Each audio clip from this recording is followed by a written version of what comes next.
Hello दोस्तों, मैं BK Saini RCC class के ऑनलाइन प्लेटफॉर्म पे यूट्यूब चैनल पे पुनः आपका स्वागत करता हूं एक नए टॉपिक के साथ। देखिए, लास्ट क्लास जो अपन ने कंडक्ट की थी, लास्ट क्लास में अपन ने अर्थशास्त्र शब्द के संबंध में अपन ने बेसिक अवधारणा, मीनिंग हुआ, इसका शाब्दिक अर्थ हुआ, परिभाषाएं हुई, कुछ पुस्तकें हैं, इसके अलावा डेफिनेट ये अपन बात करें जैसे इसकी शाखाएं अर्थशास्त्र की, इनके बारे में डिस्कशन किया था। अब आज की क्लास है, आज की क्लास में अपन दोबारा एक नया शब्द उठा रहे हैं और शब्द कौन सा है दोस्तों? अर्थव्यवस्था। यानी कि अर्थव्यवस्था के रेफरेंस में आज की क्लास में अपन समस्त परिचर्चा करेंगे। अर्थव्यवस्था के बारे में देखिए, अपन यहाँ पर अर्थव्यवस्था का शाब्दिक अर्थ, अर्थव्यवस्था क्या होता है, इसके अलावा अर्थव्यवस्था का वर्गीकरण किस आधार पर किया गया है, कौन सी अर्थव्यवस्था में कौन से अवधारणा अपनाई गई है, ये सारी बातें अपन यहाँ पे करेंगे। फिर इंडियन इकोनॉमी, भारतीय अर्थव्यवस्था है, इसके संदर्भ में अपन फैक्चुअल बातें जो करंट अफेयर है उसके बारे में भी अपन परिचर्चा करेंगे। तो अपन नया टॉपिक स्टार्ट करते हैं। देखिए दोस्तों, अर्थव्यवस्था। सबसे पहले इस टॉपिक में अपन बताएंगे कि ये अर्थव्यवस्था क्या होता है, अर्थव्यवस्था का कॉन्सेप्ट क्या है, अर्थव्यवस्था क्या होता है, या अपन ये बोल सकते हैं कि अर्थव्यवस्था से तात्पर्य किस बात का है, इसका मीनिंग बताएंगे। सीधी सी बात अपन तो देखिए, अर्थव्यवस्था शब्द को एक्सप्लेन अपन एक वन वर्ड में करना चाहिए, एक शाब्दिक रूप में करना चाहिए। तो देखिए, अर्थव्यवस्था क्या होता है? एक प्रणाली होता है, एक प्रणाली या सिस्टम बोल सकते हैं।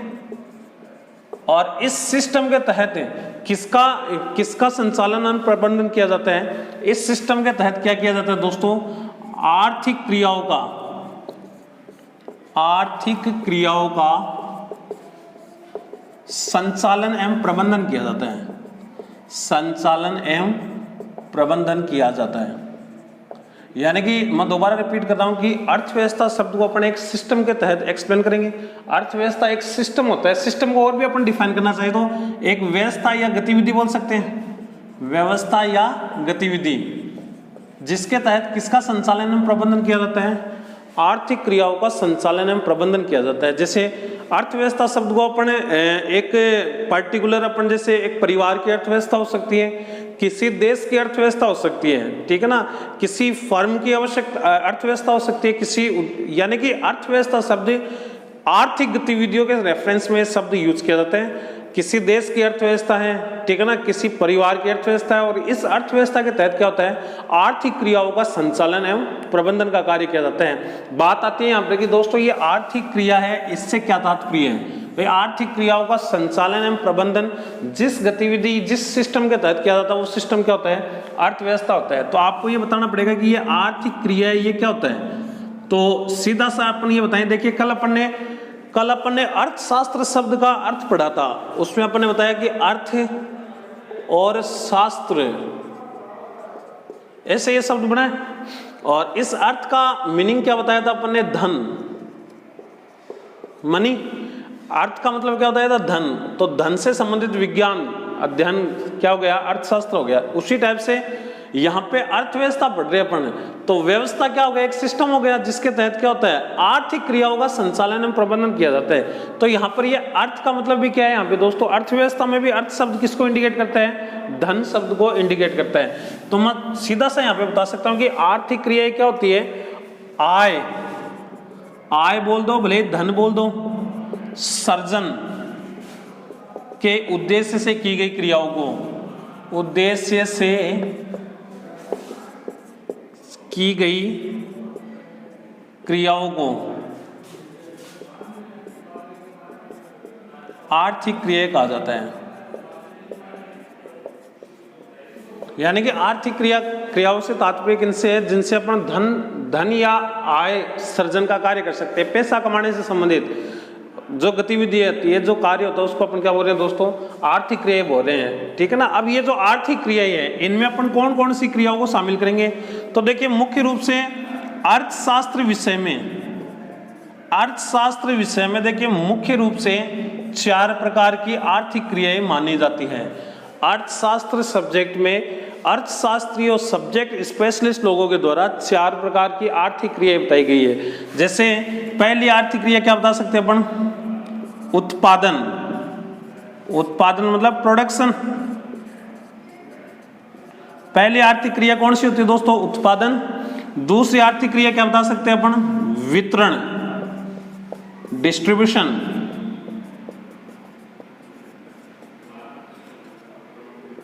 तीसरी आर्थिक क्रिया क्या बता सकते हैं अपन दोस्तों यहां पर, वितरण, फिर विनिमय। विनिमय का मतलब क्या हो गया, एक्सचेंज। विनिमय का मतलब क्या हो गया, एक्सचेंज। और चौथी आर्थिक क्रिया क्या बताएंगे दोस्तों अपन यहां पे, कंज्यूम्पशन, उपभोग।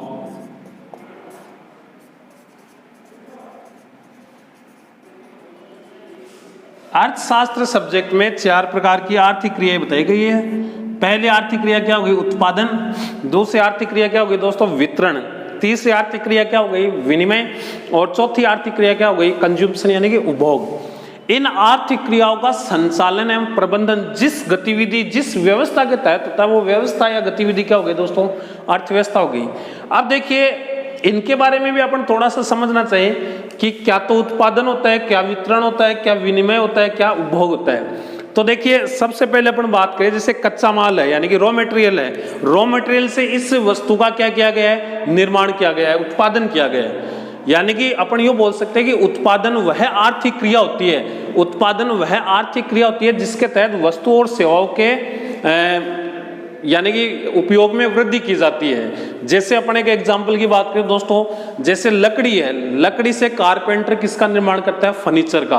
तो लकड़ी की उपयोगिता में क्या हो रही है, वृद्धि हो रही है। फर्नीचर बढ़ गया तो लकड़ी की उपयोगिता में क्या हो गया, वृद्धि हो गई। तो ये कौन सी गतिविधि हो गई, कौन सी आर्थिक क्रिया हो गई दोस्तों, उत्पादन। यानी कि उत्पादन में ये बोलेंगे वस्तुओं और मूल्यों की उपयोगिता के मूल्य में वृद्धि करने की आर्थिक क्रिया क्या होगी दोस्तों, उत्पादन हो गया। अब बात आती है जो उत्पादन होता है, अर्थशास्त्र में आपको एक चीज पता होनी चाहिए कि उत्पादन के साधन कौन कौन से होते हैं। उत्पादन के साधन, किसके साधन बता रहा हूं आपको, उत्पादन के। अब ये उत्पादन के साधन यहां पर क्यों बता रहा हूं आपको, क्योंकि दोस्तों आगे अपन अर्थव्यवस्था का क्लासिफिकेशन पढ़ेंगे, वर्गीकरण पढ़ेंगे, विभाजन। तो अर्थव्यवस्था का जो वर्गीकरण है उसके लिए अलग अलग आधार यूज किए गए हैं सब्जेक्ट स्पेशलिस्ट लोगों के द्वारा, अर्थशास्त्रियों के द्वारा। पहला जो माध्यम हुआ क्या है, उत्पादन के साधनों पर स्वामित्व के आधार पर 3 प्रकार की अर्थव्यवस्था पढ़ेंगे अपन, पूंजीवादी, समाजवादी और मिश्रित अर्थव्यवस्था। तो आपको उत्पादन के साधन के आधार पर अपना अर्थव्यवस्था का वर्गीकरण करेंगे तो उत्पादन के साधन मालूम होना चाहिए आपको।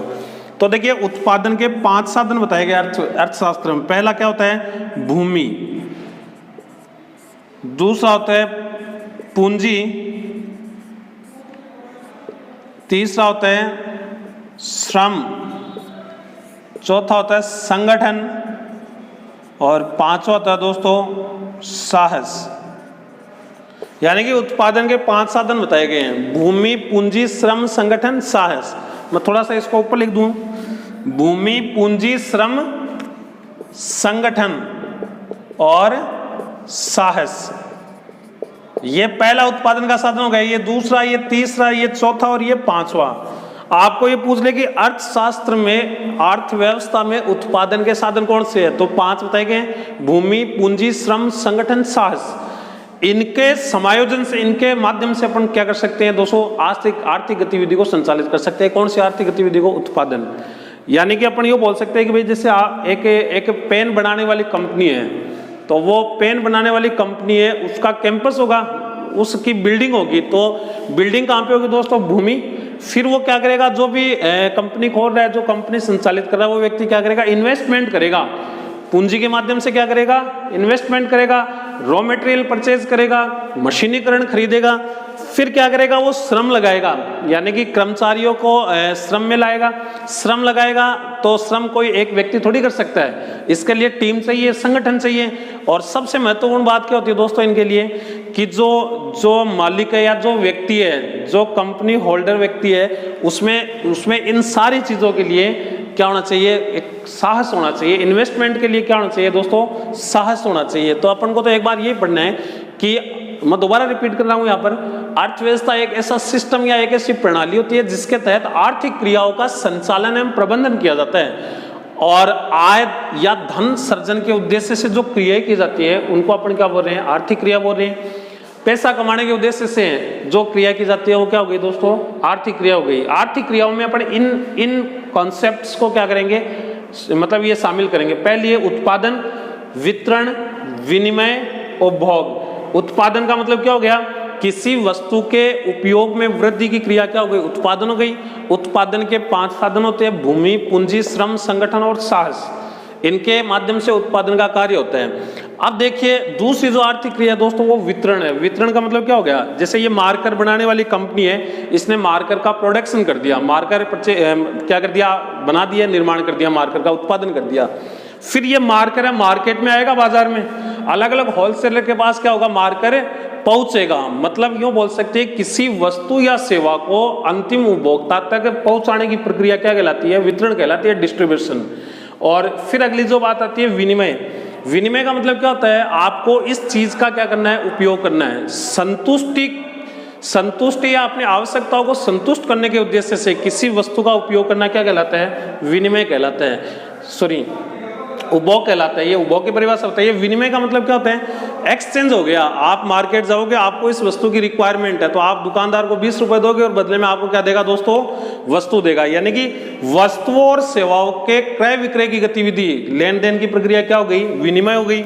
आगे अपन अर्थशास्त्र में एक टॉपिक पढ़ेंगे, मुद्रा, मनी। विनिमय का मुख्य माध्यम कौन सा है, मुद्रा है। यानी कि विनिमय के मुख्य माध्यम के रूप में अपन किसका उपयोग करते हैं दोस्तों, मुद्रा का। तो विनिमय क्या हो गया, वस्तुओं और सेवाओं के एक्सचेंज यानी कि क्रय विक्रय की गतिविधि विनिमय हो गई।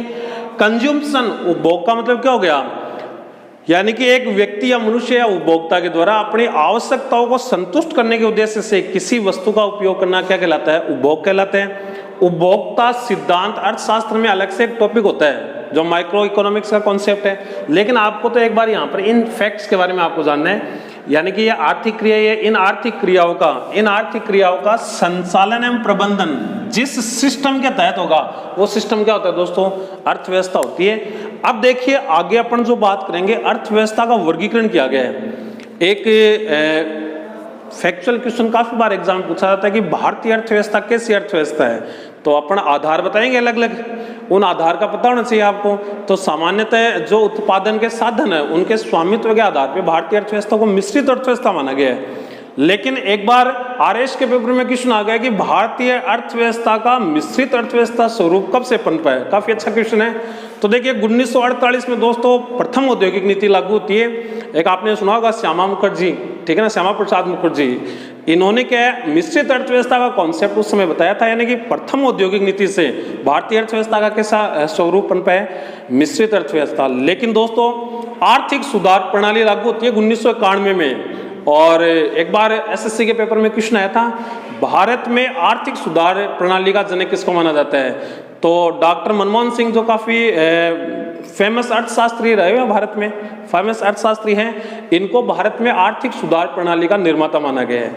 और आर्थिक सुधार प्रणाली में ये अपन बोल सकते हैं एलपीजी का कॉन्सेप्ट है अर्थव्यवस्था में, लिबरलाइजेशन, प्राइवेटाइजेशन और ग्लोबलाइजेशन, वैश्वीकरण, उदारीकरण और निजीकरण।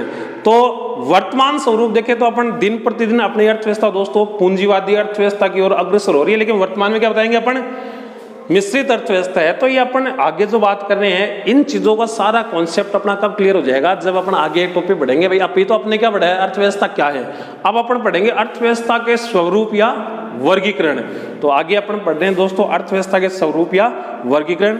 दोबारा मैं उम्मीद कर रहा हूँ आपसे कि भाई क्लास का सिस्टम है आपको सेट हो रहा होगा, भाई आपको समझ में आ रहा होगा, सारी चीजें अपन यहाँ पे डिस्कस करेंगे। इसके लिए आपको चैनल सब्सक्राइब करना है, अपने दोस्तों को, फ्रेंड्स को क्या करना है, शेयर करना है, ताकि अन्य लोगों को भी इसका बेनिफिट प्राप्त हो सके। अब मैं आगे आपको एक डायग्राम के थ्रू बताता हूँ कि अर्थव्यवस्था के रूप कौन कौन से होते हैं। विभाजन, तो अब अपन डिस्कस कर रहे हैं यहाँ पर अर्थव्यवस्था के स्वरूप बोल सकते हैं, वर्गीकरण बोल सकते हैं, या प्रकार बोल सकते हैं।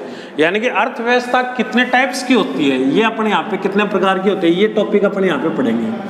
तो देखिए सबसे पहले ये आप पढ़ोगे कि भाई अर्थव्यवस्था का वर्गीकरण किया गया है, विभाजन किया गया है। तो सबसे पहले अपन ये बताएंगे कि ये जो वर्गीकरण या विभाजन है, वर्गीकरण या विभाजन,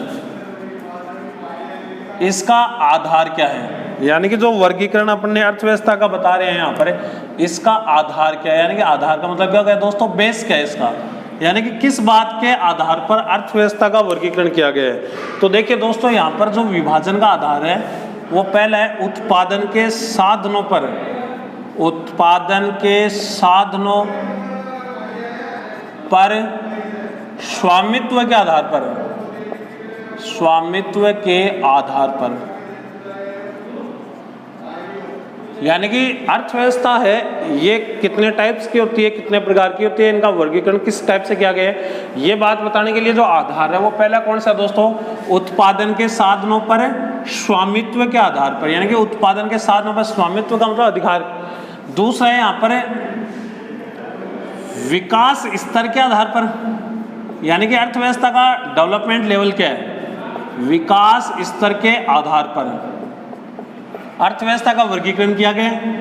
तीसरा जो आधार है वो वैश्विक संबंधों के आधार पर, वैश्विक संबंधों के आधार पर।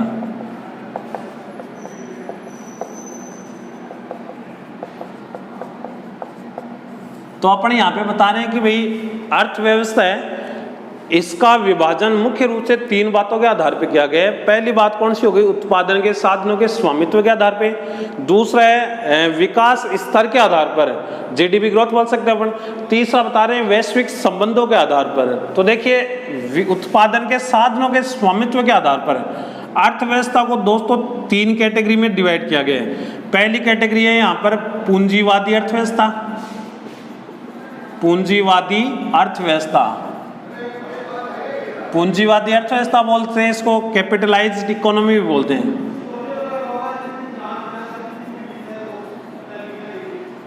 दूसरी समाजवादी अर्थव्यवस्था, समाजवादी अर्थव्यवस्था,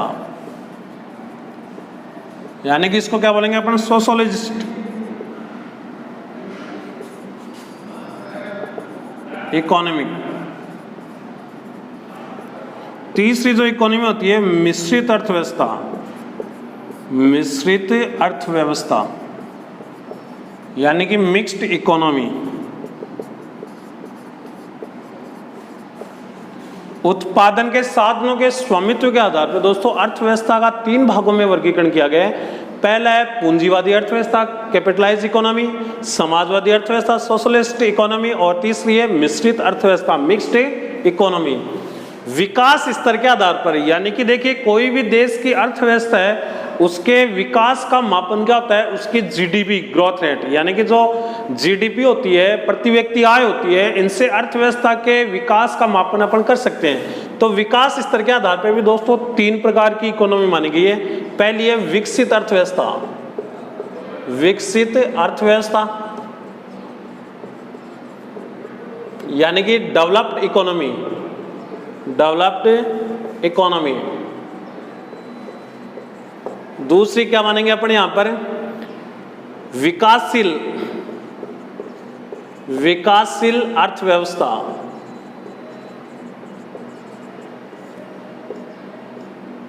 यानी कि विकासशील अर्थव्यवस्था क्या बोल सकते हैं अपन यहां पर, under developing economy.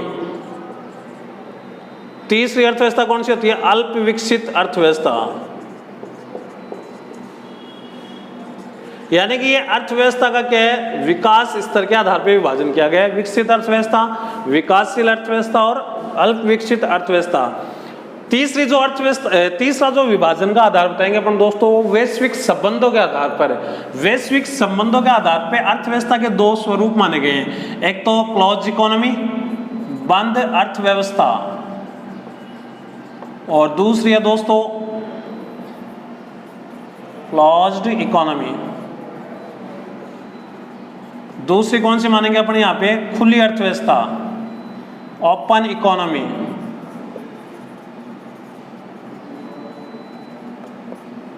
Open economy. तो ये दोस्तों एक तरीके से अपन ने किसका विभाजन बताया है, ये अर्थव्यवस्था, यानी कि मुख्य रूप से अर्थव्यवस्था इन बातों के आधार पर विभाजित की गई है, उत्पादन के साधनों के स्वामित्व के आधार पर, विकास स्तर के आधार पर और वैश्विक संबंधों के आधार पर। उत्पादन के साधनों के स्वामित्व के आधार पर तीन प्रकार की अर्थव्यवस्था है, पूंजीवादी अर्थव्यवस्था, समाजवादी अर्थव्यवस्था और मिश्रित अर्थव्यवस्था। विकास स्तर के आधार पर भी तीन प्रकार की अर्थव्यवस्थाएं बताई गई है, विकसित अर्थव्यवस्था, विकासशील अर्थव्यवस्था और अल्प विकसित अर्थव्यवस्था। और वैश्विक संबंधों के आधार पर दो प्रकार की अर्थव्यवस्था बताई गई है, बंद अर्थव्यवस्था यानी कि क्लोज्ड इकोनॉमी और खुली अर्थव्यवस्था यानी कि ओपन इकोनॉमी। तो ये अपन ने एक डायग्राम बनाया, क्लासिफिकेशन डायग्राम बनाया, किसके रेफरेंस में? टाइप्स ऑफ या क्लासिफिकेशन ऑफ इकोनॉमी, अर्थव्यवस्था का स्वरूप या अर्थव्यवस्था का वर्गीकरण। जनरल कंपटीशन की बात करें दोस्तों तो यहां से काफी बार एग्जाम में क्वेश्चन आए, सेकंड ग्रेड या अपन बात करें अकाउंटेंट पेपर, इनमें मिश्रित अर्थव्यवस्था यानी कि भारतीय अर्थव्यवस्था का स्वरूप कैसा है? तो देखिए उत्पादन के साधनों के स्वामित्व के आधार पर भारतीय अर्थव्यवस्था एक मिश्रित अर्थव्यवस्था है। विकास स्तर के आधार पर भारतीय अर्थव्यवस्था को कैसी अर्थव्यवस्था माना गया? एक विकासशील अर्थव्यवस्था। और वैश्विक संबंधों के आधार पर भारतीय अर्थव्यवस्था के एक ओपन इकोनॉमी है, खुली अर्थव्यवस्था है। ओपन इकोनॉमी का मतलब जहां पर विदेशी व्यापार की प्रवृत्ति पाई जाती है, आयात निर्यात की दर क्या होती है? अधिक होती है। अन्य देशों से क्या होता है? व्यापारिक गतिविधि होता है, यानी कि एक देश की अर्थव्यवस्था को दूसरी अर्थव्यवस्था के साथ जोड़ा जाता है। ये क्या है? खुली अर्थव्यवस्था है। तो भारत विदेशी व्यापार करता है, वैश्वीकरण के सिद्धांत पे भारतीय अर्थव्यवस्था आधारित है। तो भारतीय अर्थव्यवस्था कैसी हो गई? इकोनॉमी, ओपन इकोनॉमी हो गई।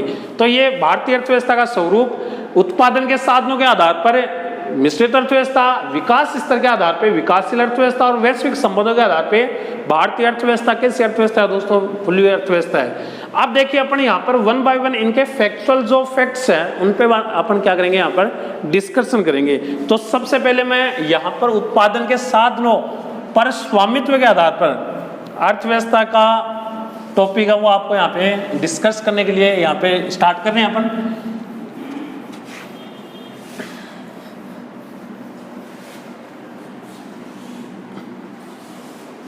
उत्पादन के साधनों के स्वामित्व के आधार पर पहली जो अर्थव्यवस्था है वो कौन सी है? पूंजीवादी अर्थव्यवस्था। पूंजीवादी अर्थव्यवस्था, कैपिटलाइज्ड इकोनॉमी। अब देखिए जो पूंजीवादी अर्थव्यवस्था, इसमें अपन कौन कौन सी चीजें बताएंगे? सबसे पहले बताएंगे तात्पर्य क्या होता है, यानी कि पूंजीवादी अर्थव्यवस्था का अर्थ किस बात से लगाते हैं अपन? तो देखिए उत्पादन के साधनों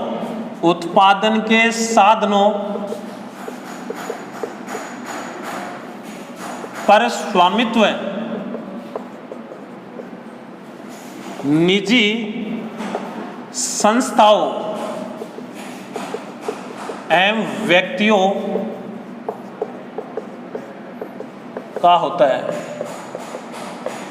यानी कि अपन इस सेंटेंस से ये बता सकते हैं कि पूंजीवादी अर्थव्यवस्था कैसी अर्थव्यवस्था है? जिसमें उत्पादन के साधनों पर स्वामित्व या अधिकार किसका होता है? निजी संस्थाओं का होता है। गवर्नमेंट का इंटरफेयर नहीं होता है, सरकार की भूमिका नगण्य होती है। ऐसी अर्थव्यवस्था को क्या बोला गया दोस्तों? पूंजीवादी अर्थव्यवस्था बोला गया है। यानी कि मैं ये बोल सकता हूँ सीधा सा, अन्य शब्दों में क्या बोल सकता हूँ कि उत्पादन एवं वितरण या आर्थिक गतिविधियों यानी कि समस्त आर्थिक गतिविधियों बोल सकता हूं, समस्त आर्थिक गतिविधियों का संचालन एवं प्रबंधन निजी संस्थाओं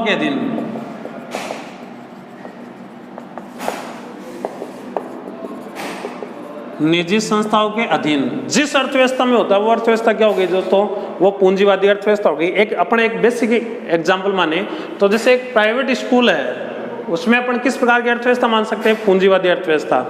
अब देखिए इस अर्थव्यवस्था के संचालन का उद्देश्य क्या होता है? संचालन का उद्देश्य कई बार डायरेक्ट पूछा हुआ है कि जैसे सुमेलित करो, इसमें जैसे तीनों प्रकार की अर्थव्यवस्था है, इसमें पूछ लिया कि संचालन का उद्देश्य है। तो देखिए इस अर्थव्यवस्था के संचालन का उद्देश्य क्या होता है? लाभ को अधिकतम करना।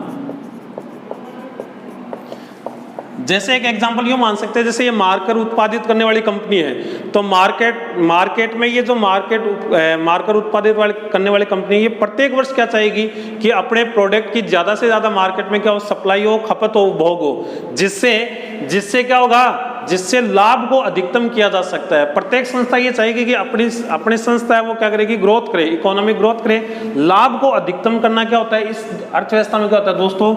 उद्देश्य होता है। अब देखिए इसमें प्रतियोगिता व्याप्त होती है।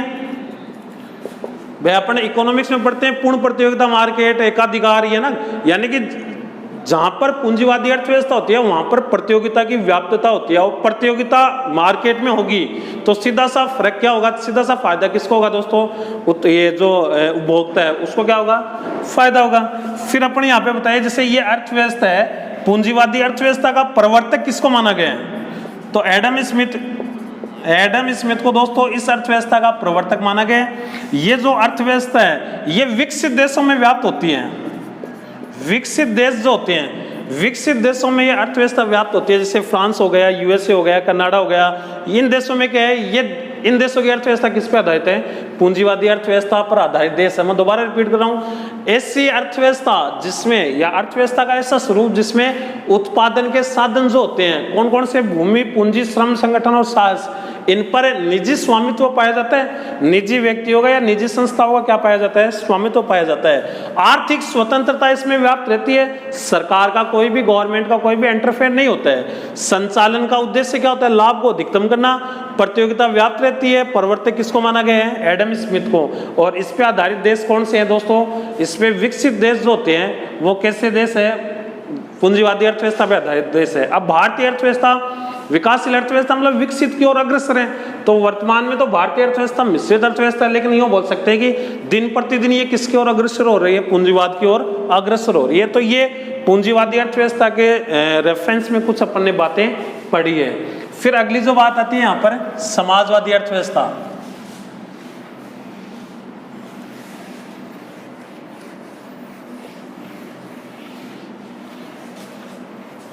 समाजवादी अर्थव्यवस्था दूसरी इकोनॉमी है, समाजवादी अर्थव्यवस्था, सोशलिस्ट इकोनॉमी बोलते हैं इसको। और इसमें क्या होता है, उत्पादन के जो साधन है, उत्पादन के साधन पर सार्वजनिक, या ऐसे बोल सकते हैं सरकार का स्वामित्व पाया जाता है, सरकार का स्वामित्व पाया जाता है। यानी कि जो उत्पादन के साधन है उन पे सरकार का पूर्ण रूप से क्या होता है, स्वामित्व होता है। यानी कि इसमें यूँ बोल सकते हैं कि निजी संस्थाओं का इंटरफेयर नहीं होता है। फिर यूँ बोल सकते हैं, यानी कि इस बात को मैं ऐसे भी लिख सकता हूँ, समस्त आर्थिक गतिविधियां है, उत्पादन है, वितरण है या अन्य आर्थिक गतिविधियां है, उनका संचालन एवं प्रबंधन किसके द्वारा किया जाता है, सरकार के द्वारा किया जाता है। ये जो अर्थव्यवस्था है इसका प्रवर्तक किसको माना जाता है दोस्तों, कार्ल मार्क्स। कार्ल मार्क्स को किस अर्थव्यवस्था का प्रवर्तक, या आपको ये पूछ ले कि समाजवाद अर्थव्यवस्था का सिद्धांत किसके द्वारा प्रतिपादित किया गया है, तो कौन है दोस्तों, कार्ल मार्क्स। इसकी पुस्तक बताई थी कल मैंने, एक दास कैपिटल, अर्थशास्त्र के क्षेत्र में काफी फेमस पुस्तक है ये, दास कैपिटल, कार्ल मार्क्स द्वारा रचित ही एक अर्थशास्त्र का ग्रंथ है। तो अर्थशास्त्र कौन सा, सॉरी अर्थव्यवस्था कौन सी अर्थव्यवस्था, समाजवादी अर्थव्यवस्था का प्रवर्तक किसको माना गया है, कार्ल मार्क्स को माना गया है। अब ये जो अर्थव्यवस्था होती है इसका संचालन का उद्देश्य क्या होता है, यानी कि समाजवादी अर्थव्यवस्था है, इसके संचालन का उद्देश्य क्या मान सकते हैं अपन, तो देखिए दोस्तों इस प्रकार की अर्थव्यवस्था, इसके संचालन का उद्देश्य लाभ को अधिकतम ना करके क्या होता है, जन कल्याण, जन कल्याण की भावना होती है। यानी कि देश की जनता का भला करना, कल्याण करना, ये इस, या अपने ये बोल सकते हैं आर्थिक कल्याण बोल सकते हैं, आर्थिक कल्याण की भावना कौन सी अर्थव्यवस्था का उद्देश्य होता है दोस्तों, समाजवादी अर्थव्यवस्था का उद्देश्य होता है। जैसे अपने एक एग्जांपल ये मान सकते हैं, गवर्नमेंट है विभिन्न परियोजनाएं लाती है, जैसे एक एग्जांपल ये मान के चलिए स्कूलों में गवर्नमेंट है, जैसे ये मिड डे मील वगैरह लग के है, तो इसके लिए अलग से फीस थोड़ी हुई है, यानी कि ये क्या है, बच्चों के आर्थिक कल्याण के उद्देश्य से क्या कर रही है गवर्नमेंट, ये परियोजनाएं ला रही है, और जन कल्याण का उद्देश्य ये इस अर्थव्यवस्था में क्या होता है, व्याप्त होता है। तो ये इस समाजवादी अर्थव्यवस्था की मुख्य अवधारणा है। और सोवियत संघ रूस समाजवाद पे आधारित प्रमुख समाजवादी अर्थव्यवस्था को अपनाने वाला प्रमुख क्या है दोस्तों, देश है। यानी कि समाजवादी अर्थव्यवस्था पे आधारित जो प्रमुख अर्थव्यवस्था वो किसकी है, सोवियत संघ रूस की है। ऐसा बोला गया है कि 1985 से पहले, 1985 से पूर्व, यानी कि जो चीन है वो भी किस पे आधारित देश था, समाजवादी अर्थव्यवस्था पे आधारित, लेकिन वर्तमान में ये पूंजीवाद की ओर क्या हो गया है, अग्रसर हो चुका है। तो ये अपन अर्थव्यवस्था के ग्रुप के बारे में बता रहे हैं। सबसे इंपॉर्टेंट बात आती है ये एग्जाम में, परिभाषा कई बार के एग्जाम में पूछ लेते हैं, या आपको डायरेक्ट एग्जाम में क्वेश्चन मिलेगा एसएससी वगैरह के पेपर में कि भारतीय अर्थव्यवस्था का स्वरूप कैसा है, तो मिश्रित अर्थव्यवस्था है किसके आधार पर? उत्पादन के साधनों के स्वामित्व के आधार पर। समाजवादी अर्थव्यवस्था की ये फैक्चुअल बात आपको एग्जाम के नजरिए से ध्यान में रखती है। अब अगली जो बात बचती है वो कौन सी है दोस्तों? मिश्रित अर्थव्यवस्था। मिश्रित अर्थव्यवस्था